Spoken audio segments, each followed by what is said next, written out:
Good evening to all of you. आज हम पढ़ने वाले हैं ज्योग्राफी के चैप्टर 2 से पृथ्वी और चंद्रमा। चंद्रमा की उत्पत्ति कैसे हुई, आइए इसके बारे में जानते हैं थोड़ा सा।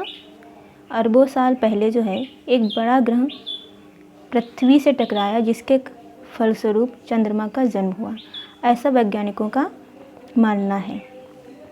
हमारी पृथ्वी का एकमात्र प्राकृतिक उपग्रह है चंद्रमा, जो हमारी पृथ्वी के चारों ओर चक्कर लगाने के साथ साथ सूर्य के चारों तरफ भी चक्कर लगाता है या परिक्रमा करता है। चंद्रमा जो है अपनी धुरी पर घूमते हुए पृथ्वी की परिक्रमा करता है।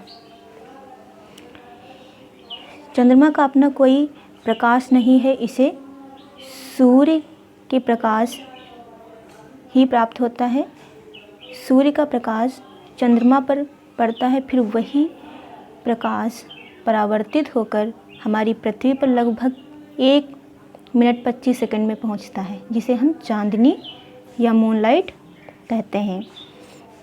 चंद्रमा जो है वो पृथ्वी से लगभग 3,84,000 किलोमीटर की दूरी पर है।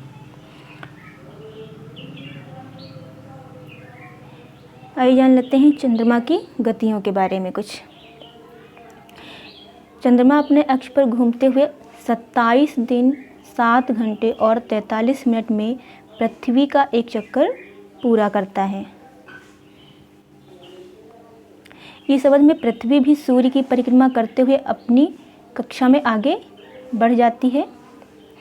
इसीलिए पृथ्वी पर किसी स्थान के ऊपर से पूरी पृथ्वी की परिक्रमा करके फिर उसी स्थान के ऊपर आने के कारण चंद्रमा जो है वो 29 दिन 12 घंटे और 44 मिनट का समय लगता है, जिसके कारण सदैव चंद्रमा का एक ही भाग हमें दिखाई देता है।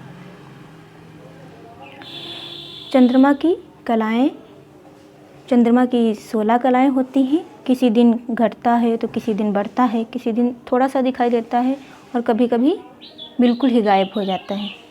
जिस रात्रि में चंद्रमा पूरा दिखाई देता है उस रात्रि को पूर्णिमा कहा जाता है, और जिस रात्रि में चंद्रमा नहीं दिखाई देता है उसे अमावस्या कहा जाता है। प्रतिदिन जो चंद्रमा में बदलाव आता है, इसी को ही चंद्रमा की कलाएं कहा जाता है। अमावस्या से पूर्णिमा के जो बीच का समय होता है 15 दिन का, उसे शुक्ल पक्ष कहा जाता है, और पूर्णिमा से अमावस्या के बीच के जो 15 दिन होते हैं उन्हें हम कृष्ण पक्ष कहते हैं। यहाँ पर ध्यान देने योग्य बात है कि अमावस्या से पूर्णिमा तक जो 15 दिन का समय होता है उसे शुक्ल पक्ष, और पूर्णिमा से अमावस्या के मध्य जो 15 दिन का समय होता है उसे कृष्ण पक्ष कहा जाता है। चंद्रमा जो है वो अपनी कलाएं 29 दिन 12 घंटे 44 मिनट में की अवधि में पूरा कर लेता है, और इस अवधि को ही चंद्रमास भी कहा जाता है। अंतरिक्ष में जो सबसे पहले व्यक्ति ने यात्रा की वो थे यूरी गागरिन।